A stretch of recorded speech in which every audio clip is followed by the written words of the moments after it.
Hi everyone, welcome back to the channel. This is the third podcast और हमारे साथ है गुरबीर सर। इंट्रोडक्शन मैं पहले थोड़ा सा दूंगा, उसके बाद फिर बताऊंगा। मेरे हिसाब से और सर के हिसाब से भी पहले एक इंफॉर्मेशन सिक्योरिटी में हम काम कर रहे हैं, पर हम दोनों के हिसाब से पहले सर आए थे, बाद में इंफॉर्मेशन सिक्योरिटी आया, उसके बाद अपन ये जीआरसी और security. Trust me, it's a good joke. It is a good joke है, थोड़ा सा अतिशोक्ति हो गया है शायद। हाँ, you're quite close, but but yeah, we'll talk about it. Yeah, but sir has more than 20 years of experience and he's really good. He has all the certification.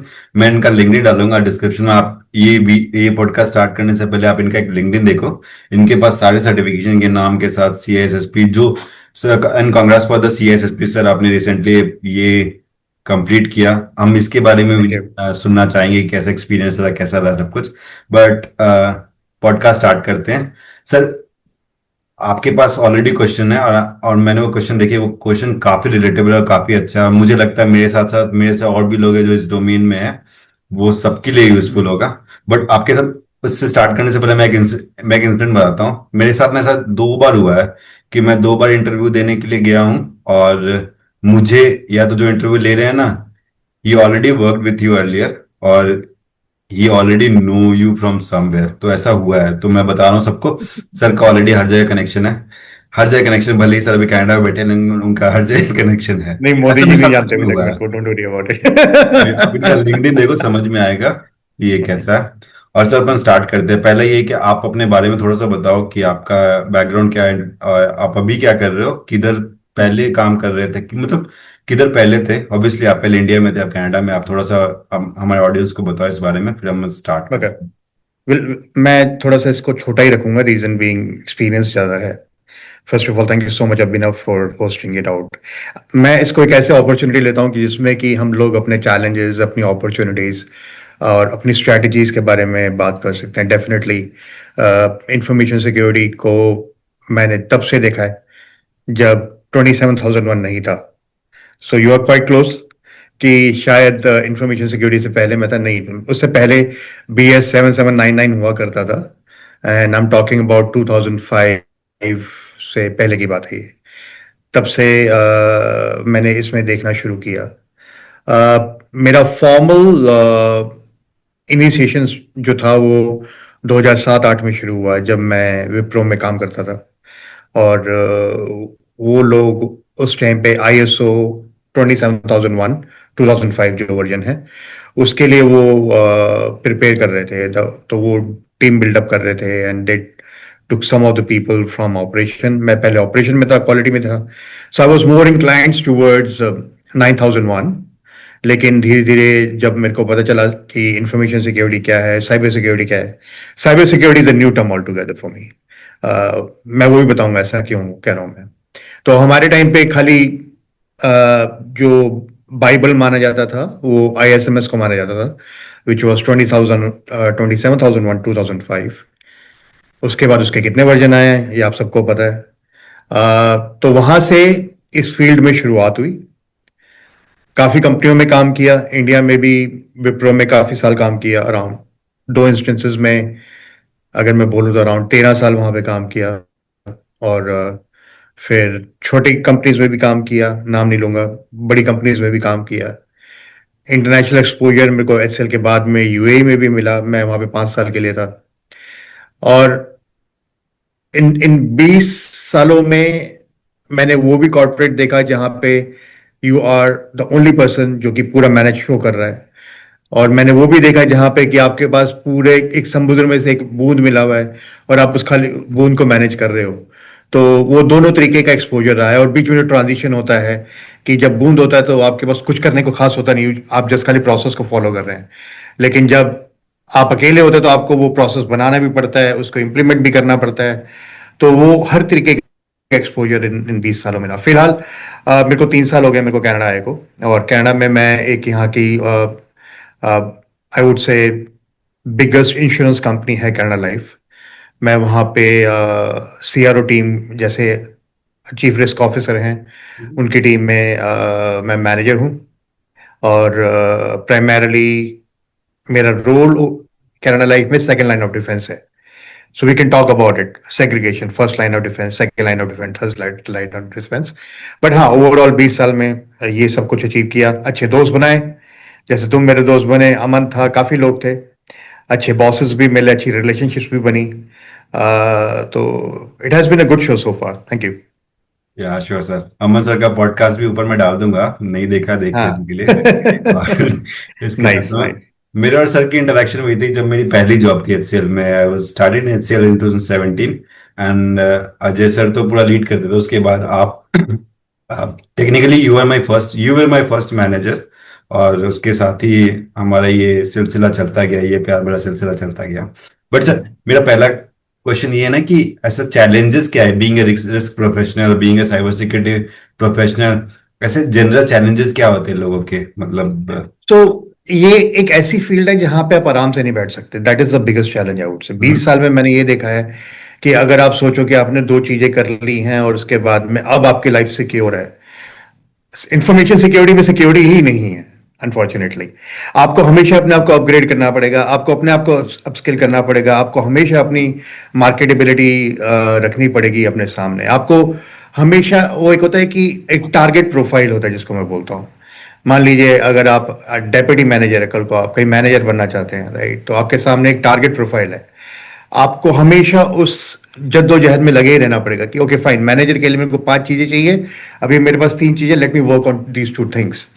तो वो 20 साल में मैंने यही देखा कि इसमें बैठने का टाइम नहीं है. आप I mean definitely operational challenges होता है, but on a personal level आपके पास वो टाइम नहीं होगा कि आप बोलेंगे नहीं अब मेरे को सब आ गया, अब मैं अचीव कर लिया है. ऐसा कभी नहीं हो पाएगा, क्योंकि ये फील्ड ही ऐसी है जिसमें कि नोटोरियस लोग भी बहुत हैं, लाइक हैकर्स बहुत सारे हैं, या रेगुलेटरी रिक्वायरमेंट्स बहुत सारी हैं इसमें, ऑर्गेनाइजेशन की अपनी एक्सपेक्टेशन बहुत सारी है. एंड देन हम इस फील्ड को पिछले 20-22 साल से देख रहे हैं. दूसरी बात, ये इतना इवॉल्व हो रहा है after AI and after new regulation, after so many dynamics, कि आप आराम से नहीं बैठ सकते. You have to be on your toes अगर आपको वो सस्टेन करना है.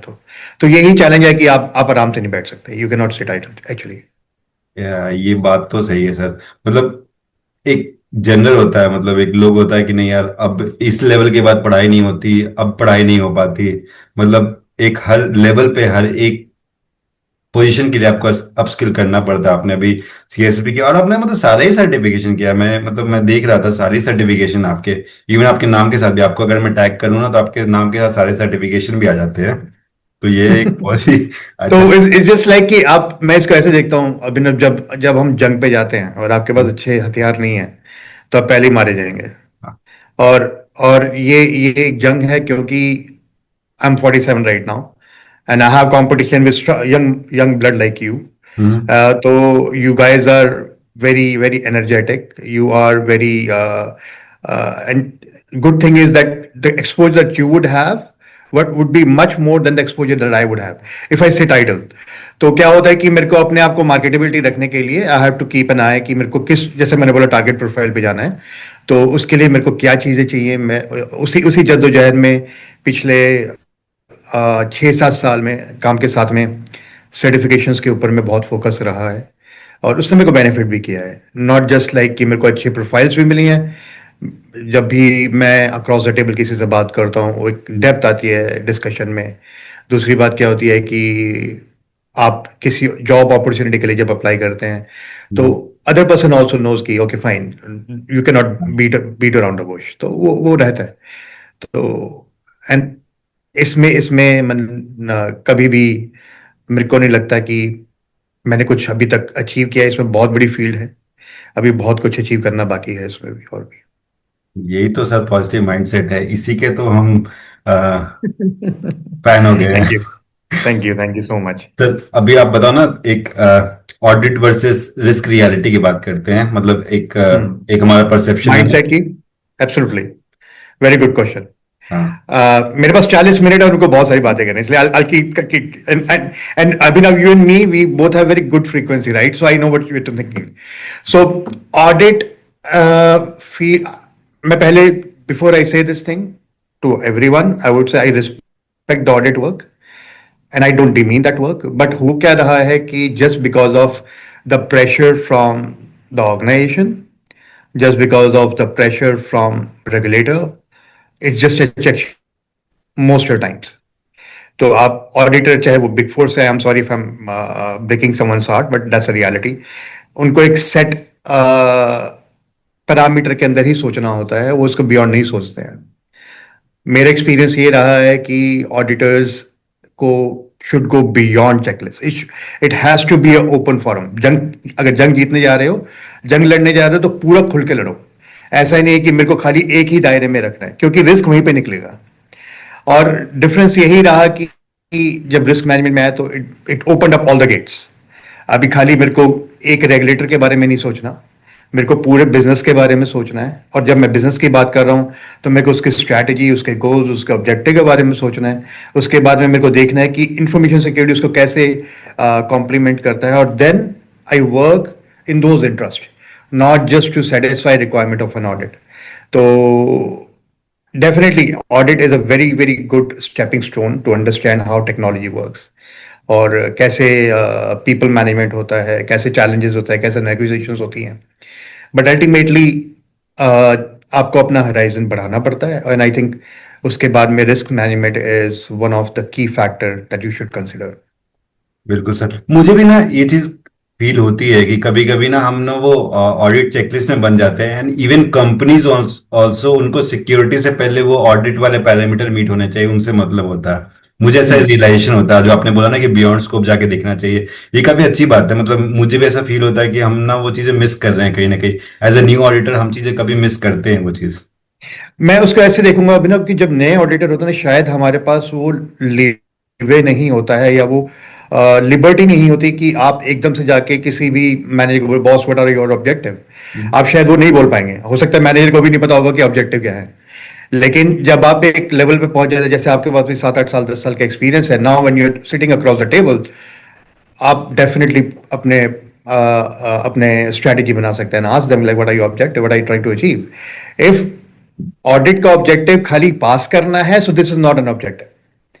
ऑडिट पास करना is not an objective. Audit का ऑब्जेक्टिव है कि आपको कोई मटेरियल फाइंडिंग मिले. अगर मटेरियल फाइंडिंग मिलती है और कंपनी उससे इंप्रोवाइज होती है, definitely that's a win win game.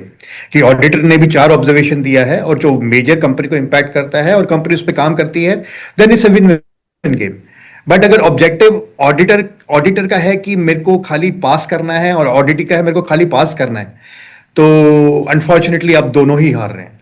क्योंकि आपको जो ऑब्जेक्टिव है वो समझ में नहीं आया ऑडिट का क्या है. तो इसलिए अभी कभी भी मैं अगर ऑडिट में बैठता हूं, अभी तो मेरे को 4 साल हो गए ऑडिट छोड़े को, मैं यही बोलता हूं कि ठीक है भाई, ऑडिटर को कि आप आए खुल के खेलें, जितना करना है करें. मैं आपको एविडेंसेस दूंगा, मैं आपको रिबटल्स भी दूंगा. It's your job to get convince. अगर आप कन्विंस हो जाते हैं देन हम गुड गुड. लेकिन मेरे को 50 ऑब्जर्वेशन मत देना प्लीज. मेरे को 4 देना, और 4 ऐसी देना कि मैं सीईओ के सामने जाके बोलूं ये 4 ऑब्जर्वेशन है. ऐसा ना हो कि 50 दे दिया और मैं सीईओ को प्रेजेंटेशन क्या करूं. सीईओ कहेगा फिर कंपनी बंद कर देते हैं, राइट. वो डिस्कशन वही करेगा, भाई तुम किस लिए बैठे हो. अगर ऑडिटर 50 ऑब्जर्वेशन ला रहा है तो 4 ऑब्जर्वेशन, 3 ऑब्जर्वेशन, बट वो ऐसी ऑब्जर्वेशन की आग घूम जाए, यार क्या हो रहा है. और then you work on it, you make a project plan teams के साथ में, स्टेक होल्डर के साथ में. Then you work on those observation and then next time auditor comes, वो ऑब्जर्वेशन दोबारा आइडेंटिफाई ना हो. यही ऑब्जेक्टिव होना चाहिए, ताकि इंप्रूवमेंट हमेशा रहे, वैल्यू एड हमेशा रहे. Okay, okay, got it sir. एक और क्वेश्चन है ना, इसी से रिलेटेड है. मैं बताता हूँ, जैसे ये आजकल का जो कंसल्टिंग कल्चर है, बिग फोर या फिर और भी बड़ी कंपनीज है, तो इसमें ना ब्लाइंडली जो ऑडिटर होते हैं वो फ्रेमवर्क स्टैंडर्ड को फॉलो करते हैं. तो आपको क्या लगता है, मतलब ये जो practical knowledge versus theoretical knowledge, इसमें कितना गैप रह जाता है, और ये नहीं रहे उसके लिए क्या करना चाहिए? मैं कहूंगा, देखो अब मैं खुद बहुत ज्यादा रिस्पेक्ट करता हूँ स्टैंडर्ड्स की, फ्रेमवर्क्स की, बट वो चीजें आपकी गाइडिंग प्रिंसिपल्स हैं. वो चीजें आपकी नाइस टू हैव या गुड टू हैव चीजें हैं. Business nice to have good to have से नहीं चलता है. बिजनेस चैलेंजेस से चलता है. बिजनेस कस्टमर की एक्सपेक्टेशन से चलता है. बिजनेस आपके जो लीडरशिप है उसके एक्सपेक्टेशन से चलता है. आप उन स्टैंडर्ड्स को, उन गाइडलाइंस को अपने सामने रखें. डेफिनेटली अपनी पॉलिसीज बनाएं उसके हिसाब से. लेकिन वो पॉलिसी जब तक बिजनेस के ऑब्जेक्टिव को एड्रेस नहीं करेंगी, it's just a piece of paper, और it could be pain for someone. That should not be the attitude. आपको वो बैलेंस आउट करना होगा। इवन बिग फोर्स के जो आपके ऑडियंस है, दे नीड टू अंडरस्टैंड कि blindly nothing can be implemented. अगर फॉर एग्जाम्पल अगर मैं बोलता हूं कि मेरे मेरे को सोशल मीडिया चाहिए मेरी ऑर्गेनाइजेशन में, मेरा सीईओ बोलता है कि सोशल मीडिया चाहिए मेरी ऑर्गेनाइजेशन में, और बिग फोर आके मेरे को बोले कि आपके सोशल मीडिया से जो है लीकेज है, ये है वो है, या प्रोडक्टिविटी लॉस है और आपको नहीं रखना है, और वो मेरे को ऑब्जर्वेशन देते हैं, I not buy that. Reason being, मेरे को तो बिजनेस के लिए सोशल मीडिया चाहिए, एक मार्केटिंग कंपनी के लिए सोशल मीडिया चाहिए ही चाहिए। वो उसके बिना सर्वाइव नहीं कर पाएगी। हाँ, ये जरूर हो सकता है कि कुछ मैं कंट्रोल डाल लूं कि कुछ स्पेसिफिक टाइप ऑफ साइट्स ना खुलें या हाँ। कुछ सर्चेस ना हो, ऐसे कुछ में किया जा सकता है। लेकिन अगर बिग फोर अगर, या फिर आई am sorry I am saying big four, but अगर ऑडिटर आके बोले कि नहीं आपको करना ही नहीं है क्योंकि वो मैं समझता हूँ सही नहीं है, तो सॉरी, मैं ऑडिट करवा रहा हूं लेकिन मैं ऑडिट अपनी ऑर्गेनाइजेशन को सिक्योर कराने के लिए करा रहा हूं, और अल्टीमेटली मेरा कस्टमर मेरा लीडरशिप भी है। तो वो काइंड ऑफ डिस्कशन, वो उस तरीके के थॉट प्रोसेस होने बहुत जरूरी है जब भी ऑडिटर्स कहीं भी ऑडिट करने जाए। ठीक है, इनकी इनकी रिक्वायरमेंट है, और मैं इसको बिल्कुल भी नहीं बोलूंगा कि बेकार चीज़ है, बहुत अच्छी चीज़ है, स्टैंडर्ड होने जरूरी है। At least you don't miss on to sudden thing. नहीं तो कभी कभी क्या, तो ऑन द फ्लो आप दो तीन चीजें क्रिटिकल भूल जाते हैं, तो ठीक है, वो जरूरी है कि होना चाहिए, but it should not be just confined to that. Even ISO में आपका जो स्टेटमेंट ऑफ एप्लीकेबिलिटी होता है, दे से कि फाइन आप एनेक्स्चर ए को आप रेफरेंस ले सकते हो, लेकिन you need to go beyond that and you need to go talk about the business. तो आप एनेक्स्चर ए के ऊपर कन्फाइन करके बोलेंगे ठीक है आपकी रिक्वायरमेंट पूरी होगी आईएसओ की, हाँ। लेकिन आप बिजनेस को प्रोटेक्ट कर रहे हो, राइट? आप आईएसओ को थोड़ा खाली प्रोटेक्ट कर रहे हो। तो आपको आईएसओ भी बोलता है कि आपको उससे बियॉन्ड जाना है और अपने एनएक्सटीआरए में और भी कंट्रोल्स ऐड करने हैं, ताकि वो इनको कॉम्प्लीमेंट कर सके, इंफॉर्मेशन सिक्योरिटी मैनेजमेंट सिस्टम को कॉम्प्लीमेंट कर सके। तो मेरा कहना ये है उसमें। ओके, सो आपका कहना है कि उसमें अगर 93 कंट्रोल्स अभी नए वाले स्टैंडर्ड में, तो हाँ ऑर्गेनाइजेशन जी, में रिक्वायरमेंट कुछ एक्स्ट्रा कंट्रोल, प्राइमरी कुछ कंट्रोल्स ऐड कर सकते हैं उसमें, और करना भी डेफिनेटली कर चाहिए। सकते, करना भी चाहिए, आई वुड से डेफिनेटली करना चाहिए। इसीलिए आजकल ऑर्गेनाइजेशंस एक आजकल तो नहीं, काफी सालों से मैं देख रहा हूँ, पिछले 10 सालों से, something called risk control matrix. Hmm. तो रिस्क कंट्रोल मैट्रिक्स में क्या है कि आप सारे स्टैंडर्ड्स, सारी रेगुलेटरी रिक्वायरमेंट, सभी एक्सपेक्टेशंस को आप एक बाइबल बना के सामने रखते हैं, उसके बाद कंट्रोल्स के ऊपर काम करते हैं। हाँ। रिस्क होते हैं और कंट्रोल, रिस्क को एड्रेस कर रहा होता है तो आप वो रिस्क के ऊपर फोकस कर रहे होते हैं कि हाँ। ये 10 रिस्क हैं मेरे, वो रिस्क को कवर करने के लिए मेरे को 20 कंट्रोल चाहिए, वो 20 कंट्रोल मेरे 50 डिफरेंट स्टैंडर्ड से आ रहे हैं। हाँ। हाँ। तो वो रिस्क कंट्रोल मैट्रिक्स करके एक टूल है, बहुत बहुत मैं उसका बहुत बड़ा फैन हूँ। तो वो लोग फॉलो कर सकते हैं। उसमें क्या होता है कि आप नॉट ओनली आईएसओ, आपके 100 कंट्रोल्स भी बीच में आ सकते हैं, उसमें आपके प्राइवेसी के जीडीपीआई के कंट्रोल्स भी आ सकते हैं, उसमें आपके हिपा के कंट्रोल भी आ सकते हैं, हाइट्रस के कंट्रोल भी आ सकते हैं। तो एक सिंगल बनिए की दुकान बन जाती है कि आपको सब कुछ यहीं पे मिलेगा। तो वो वैसा रहता है। तो दिस इज रियली गुड। ठीक है। और सर, ये एक्चुअली सारे क्वेश्चन एक दूसरे रिलेटेड ही है। मेरे को ना ये भी पूछना था, जैसे आज के टाइम में लाइक किसी का एक्सपीरियंस 3 साल का है, 4 साल का है, मतलब स्टार्टिंग किया है, and they are going for like CISSP और सीसा के लिए प्रिपेयर करने लग गए हैं उस टाइम पे। तो आपका क्या मतलब, एक ग्राफ होता है लर्निंग का, क्या आप एक लर्निंग कर रहे हैं कि इम्प्लीमेंटेशन का? आपने इम्प्लीमेंटेशन वाले पे काम नहीं किया, बट आपने सर्टिफिकेशन इस लेवल का ले लिया, तो ये वाला गैप कैसे मैच होना चाहिए? देखो मैं आपको बात बोला, अपना जो सर्टिफिकेशन है just a toll gate, hmm. Unfortunately. Hmm. मेहनत बहुत लगती है, पैसा बहुत लगता है, रिसोर्स बहुत लगता है, लेकिन कंपनीज में ये टोल गेट से ज्यादा काम नहीं आते हैं। ओके। अगर किसी किसी अपॉर्चुनिटी के लिए सीआईएसपी चाहिए तो definitely will be picked up, लेकिन जब आप इंटरव्यू में जाएंगे तो वहां पे आपकी नॉलेज काम आएगी, वहां पे आपका एक्सपीरियंस काम आएगा। तो इसमें हमेशा बैलेंस आउट करके चलें। अगर आप इनिशियल ईयर्स में हैं तो मे बी टेक 60-40, 40% लर्निंग को, 60% वर्क एक्स को, और धीरे धीरे के उसको बैलेंस आउट कर 50-50 रखें। मैं अभी भी 50-50 रखता हूँ कि 50%, क्योंकि जब तक आपके हाथ गंदे नहीं होंगे, किताबों में लिखा ज्ञान किसी काम का नहीं है। तो आपके हाथ गंदे बहुत जरूरी होंगे, तो वो, क्योंकि आपको ये जो स्टैंडर्ड्स हैं ये साइबर सिक्योरिटी तो सिखा देगा, ये आपको इंफॉर्मेशन सिक्योरिटी सिखा देगा, लेकिन पीपल मैनेजमेंट कहाँ से आएगा? वो नहीं आएगा आपको। वो आपको चैलेंजेस समझ नहीं आएंगे कि कोई कहेगा कि ये मेरा काम नहीं है, किसी और से करवाओ। उसके लिए आपको वो रिलेशनशिप्स बिल्डिंग करना आना चाहिए, स्टेक होल्डर मैनेजमेंट आना चाहिए। और एक लेवल के बाद में इवन आपको भी होगा, बिना 10 साल के एक्सपीरियंस में, कि काम करवाना ही सबसे मुश्किल काम है। हम्म, काम करना सबसे आसान काम। अगर आपको कोई काम दे दिया जाए, आप आधे घंटे में खत्म कर देंगे, लेकिन आपको हाँ बोला अभिनव ये 4 लोगों से काम कराना है, तो आपका पसीना छूट जाएगा। राइट।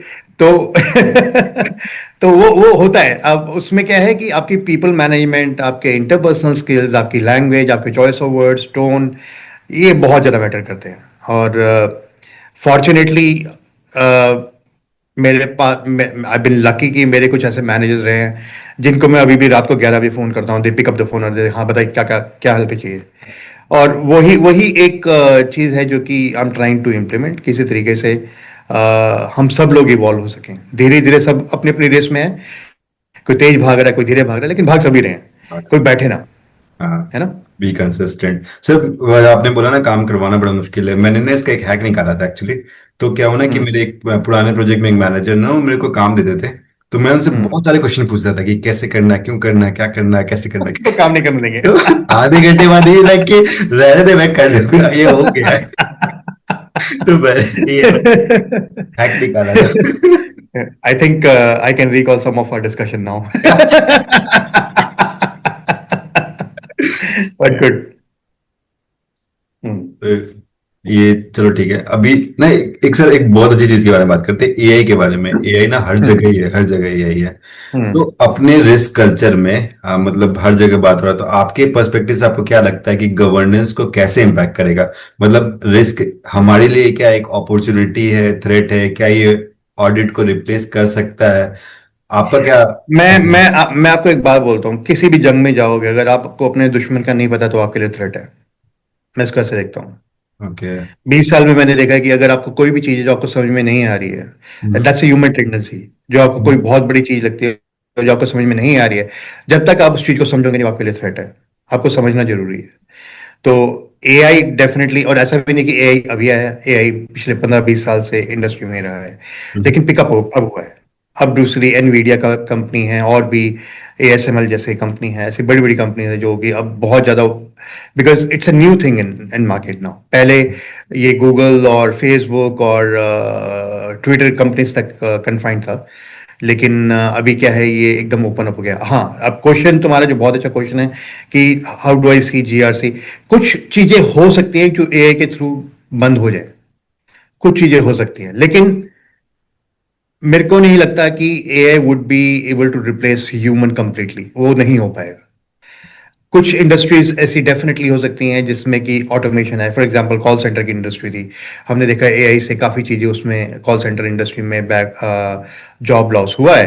हम्म, लेकिन अगर किसी कंपनी को किसी रेगुलेटरी रिक्वायरमेंट के लिए कंप्लायंस दिखाना है, हम्म, तो उसमें एआई शायद गाइड कर पाए, लेकिन वो कंप्लायंस को कवर नहीं कर पाएगा।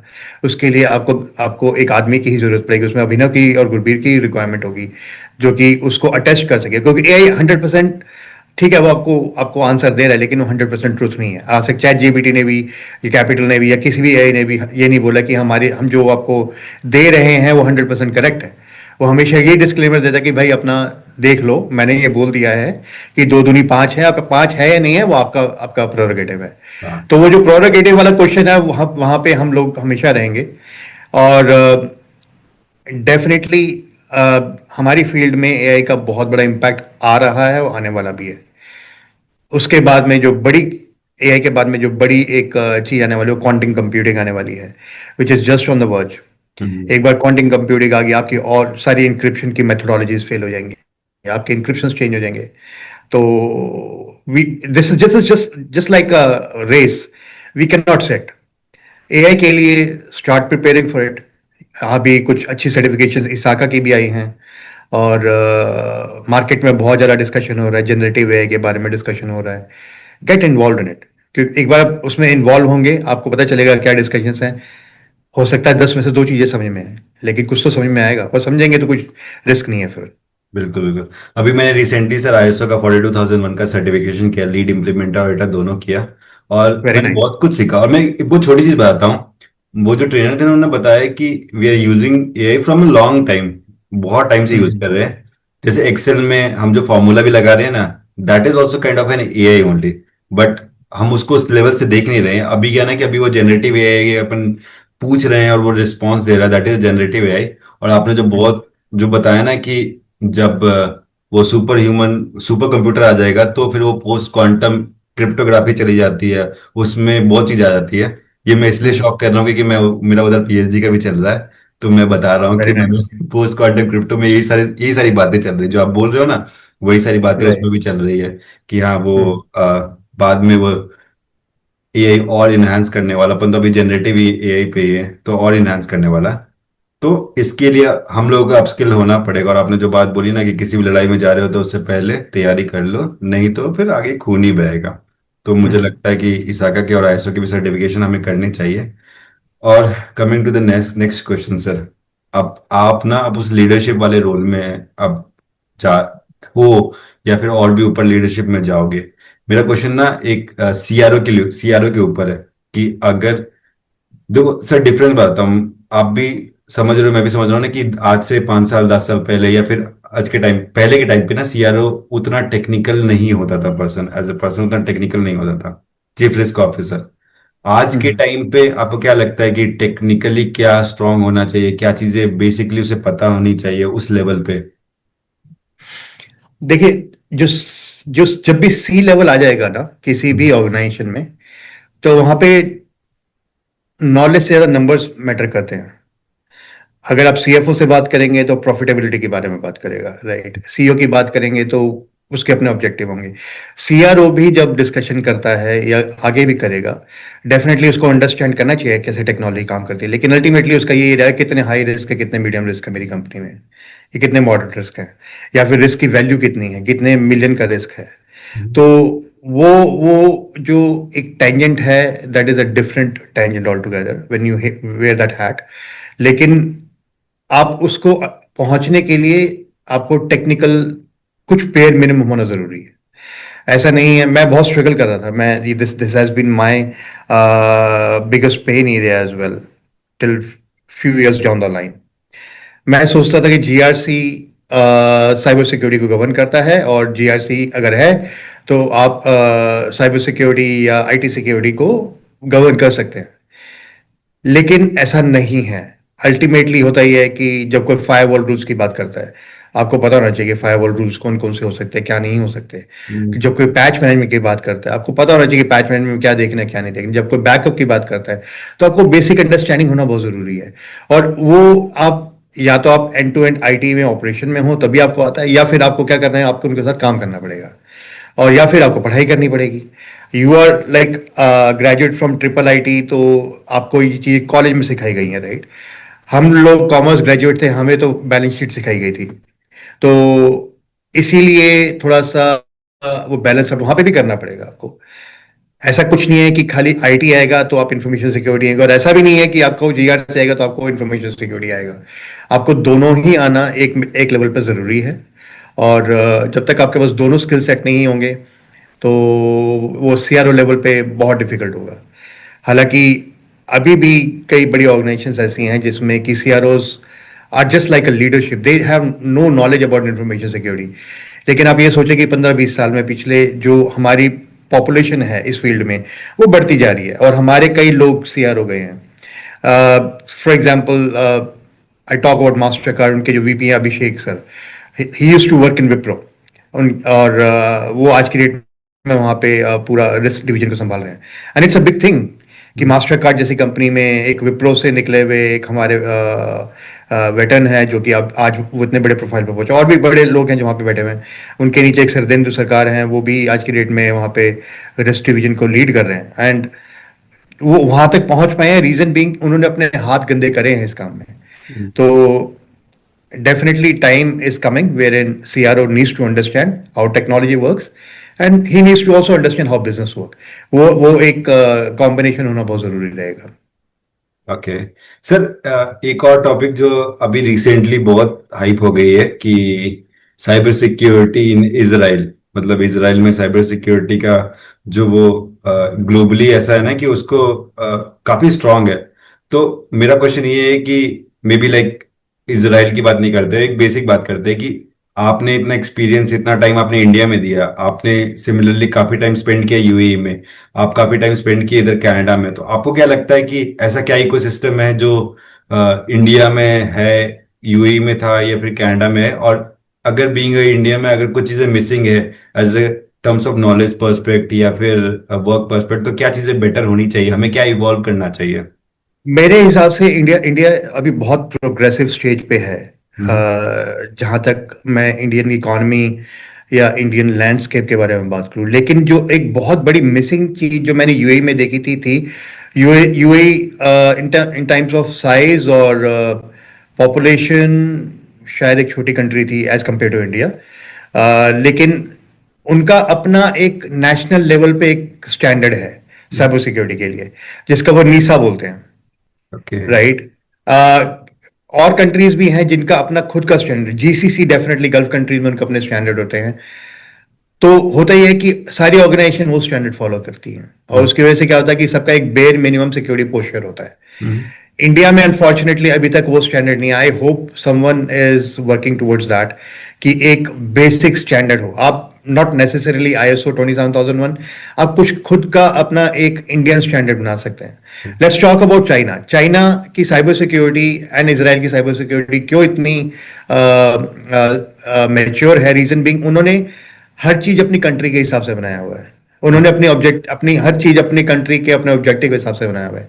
India has been a service industry. हमने यूएस को भी सर्विसेज प्रोवाइड करी हैं, हमने यूके को भी सर्विसेज प्रोवाइड करी हैं, और हमने उनकी रिक्वायरमेंट को फुलफिल किया है। लेकिन कहीं ना कहीं हम शायद उस रेस में थोड़ा पीछे रह गए हैं कि हमारा खुद का कोई स्टैंडर्ड नहीं है साइबर सिक्योरिटी। प्राइवेसी पे मेरे ख्याल से एक स्टैंडर्ड आ रहा है और उस पर कुछ डिस्कशन चल रहा है, शायद कुछ आया भी है मार्केट में, बट साइबर सिक्योरिटी प्लेटफॉर्म पे अभी तक कुछ ऐसा इंडियन स्टैंडर्ड नहीं है। And I think it is a must thing, because जिस तरीके से we are like biggest population in India. अगर मैं बात करूं, अगर एक इंसान के 4 भी डेटा पॉइंट हैं तो आप लगाएं the kind of data that we have, and 4 is very minimum, I would say 10 data points कि आपका डेट ऑफ बर्थ, आपका टेलीफोन नंबर, आपका नाम, आपका address. I mean 10 would be very less. So imagine कितना बड़ा डेटाबेस है हमारे पास इंडिया में, उसको प्रोटेक्ट करना इज ऑल्सो वेरी इंपॉर्टेंट। तो उसके लिए कहीं ना कहीं किसी लेवल पे वो डिस्कशन होना चाहिए। हाँ। जहां तक इसराइल की बात है, I just take 2 minutes for that. Israel के साथ में मैं सरप्राइज भी रहा और शॉक भी रहा। सरप्राइज इसलिए रहा कि जिस तरीके की वो टेक्नोलॉजी इवॉल्वमेंट उनकी है, उन्होंने पिगैसस बनाया, हम्म। जो कि कई कंट्रीज में बड़ा ओपनली यूज होता है, और रेगुलेटरी कंट्रीज से कि वो हम करते हैं to keep an eye on their citizen. और बिगेस्ट शॉक था जब उन्होंने सप्लाई चेन में अपने साइबर सिक्योरिटी के वो एलिमेंट डाल के, वो जो उनके वॉकी टॉकीज थे, आई थिंक हिजबुल्ला के थे, वो ब्लास्ट किए। That was the biggest thing, and I mean very blatant way of saying that we can control anything and wherever we want. Hmm. तो ये इतना वास्ट है। और जहां तक हमें ये जो वॉर अभी रिसेंटली हुई है, चाहे इंडिया पाकिस्तान की हुई हो, छोटी सी वॉर थी, या फिर यूएस और इसराइल की रही है, उसमें हमने देखा है कि cyber security played a very major role over there. Yeah. हमें प्रोटेक्ट करना पड़ा अपने आप को भी, अपनी कंपनीज को भी, and then there are people who have interest into the work that you do, so definitely we need to keep an eye on that. Yeah. Sir, as we know, we are moving towards the close of the session. I just, this is a one last question that अगर आपको कोई advice देना हो, मतलब एक risk professional, मेरे से risk professional के लिए, या फिर कोई फ्रेशर जो साइबर सिक्योरिटी जीआरसी में आना चाहता हो उसके लिए, तो आप क्या ऐसा एडवाइस देना चाहोगे, एक दो एडवाइस? फर्स्ट ऑफ ऑल, आपको, जैसे मैंने बोला, हमेशा अपने आगे एक रिस्क, अपना एक ऑब्जेक्टिव रखें कि आपको करना क्या है। हम्म। आपको पता होना चाहिए अगले 5 साल में आप अपने आप को कहाँ देखना चाहते हैं। हम्म। अगर आप अपने आप को सिर्फ उसी रोल में देखना चाहते हैं तो I am sorry, you are wasting our time. ऐसा नहीं होना चाहिए।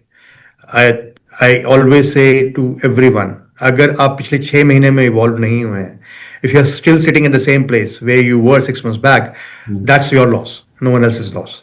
तो आप अपने आगे हमेशा एक क्या कहते हैं, एक ऑब्जेक्टिव रखें, आपको क्या अचीव करना है, और उस लेवल पे देखें कि लोग क्या कर रहे हैं, और जो भी वो काम कर रहे हैं, जो भी सर्टिफिकेशन कर रहे हैं, जो भी वो achieve day in day out कर रहे हैं, you start working towards that.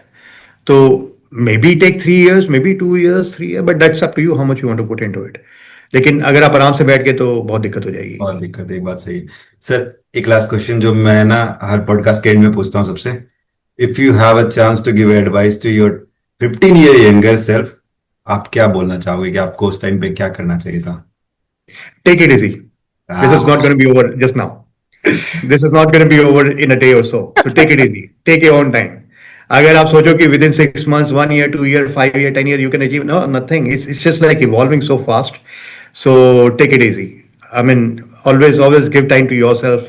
I know कि हम लोग जब एसएल में भी थे, we used to spend time in workout. तुम बाद में भी बहुत अच्छा कर रहे थे. Balance it out. लाइफ है, इसको एंजॉय भी करना है. हमेशा यही नहीं कि 20 घंटे काम करके 4 घंटे सो के काम नहीं चलेगा. 8-10 घंटे काम करो, पढ़ाई करो तो 1-2 घंटा, और उसके बाद में 2-3 घंटे अपनी फैमिली के साथ, और 1 घंटा कम से कम अपने आप को डेली दो, जिसमें कि आपको जो अच्छा लगता है, चाहे वर्कआउट हो, साइकिलिंग हो, बाइकिंग हो, कुछ भी हो. बिकॉज अगर आपका ब्रेन फ्रॉस्ट हो गया तो आप कुछ नहीं कर पाओगे. तो you need to have that kind of balance out. तो टेक टेक इट, आराम से होगा ये. Yeah, I think we always need these kind of motivational thing. जैसे अभी वो समय रैना ने डाला है स्टिल अलाइव, तो बहुत सारे लोग ना मोटिवेट हो गए आज क्या. तो मुझे लगता है कि आपने वैसे बोला टेक इट इजी, तो मे बी लाइक लोग इससे भी मोटिवेट हो और थोड़ा इजी ले, कि इतना भी वो नहीं होना, प्रेशर नहीं लेना था. But sir again I think it was a pleasure having you here, and आपसे बात करके हमेशा की तरह मजा आ गया. और आई थिंक लाइक जो भी आपने बात बताई है ये काफी अच्छी बात है, और मेरे को नहीं लगता कि इन सारे पॉइंटर्स पे मैं कुछ अपनी तरफ से मैं वीडियो बनाता तो मैं कुछ ऐसा इनपुट दे पाता जो आपने दिया. Obviously the experience comes in. तो यही है सर मेरा इस. डेफिनेटली क्वेश्चन है. हाँ I बोलिए. mean, इसमें ये it has to be two way out, right? हाँ हाँ तो बिल्कुल बिल्कुल. so this question goes to the host. हाँ. Uh, what are the things that managers should do to keep you happy? या आई think it should be like कुछ भी करो ना जो उससे बहुत ज्यादा मतलब उसमें घुसना नहीं है. मतलब आप करो, आप अपना ऑनेस्ट दो, लेकिन ऐसा नहीं कि तुम घुस जाना है. थोड़ा आराम से करो, जो आपने बोला ना टेक इट इजी, वो बहुत जरूरी है. मतलब मेरे को तो ये होता है कि चलो ठीक है अब हो गया हो गया, अब चलते थोड़ा टाइम देते हैं घर पे, थोड़ा घूम के आते हैं, थोड़ा खा पी के आते हैं. तो वर्कआउट इज वेरी नेसेसरी. मैं कभी मिस नहीं करता, मैं सुबह जाता हूँ. अगर मैं जिस दिन वर्कआउट नहीं जा रहा हूँ, मैं बैडमिंटन खेलने जरूर जा रहा हूँ. तो मैं ये सब चीजें, क्योंकि मेरे को लगता है ना वो सब चीजें उस टाइम पे आप ना अपने सारे प्रॉब्लम से दूर हो, तो वो जाओ, बिल्कुल मजे करो, और लाइफ में ज्यादा कॉम्प्लेक्स नहीं करने का. Exactly. बिल्कुल. Yeah. Thank you so much, Abhinav. Thank you sir, thanks a lot, thanks for having this, ये ज्ञान सेशन देने के लिए बहुत बहुत. We can have multiple if you want. I'm game for it. अगर अगर आपके ऑडियंस में कोई स्पेसिफिक रिक्वायरमेंट भी, I mean, हाँ. कुछ हेल्प चाहिए हो तो ऑलवेज ऑलवेज मैं बिल्कुल आपको मैं परेशान करूंगा कि आप सी एस एस पी के ऊपर एक सेशन दो, जिसमें आप बताओ कि अगर मुझे या मेरे से लोगों को करना है तो फिर क्या क्या चीजें ध्यान रखना चाहिए सब पे. मैं आपको बिल्कुल ही बोलूंगा, एक दिन परेशान करूंगा. Sure. Sure. Looking forward for that. Thank till you. Then thank you sir. Thank thank you.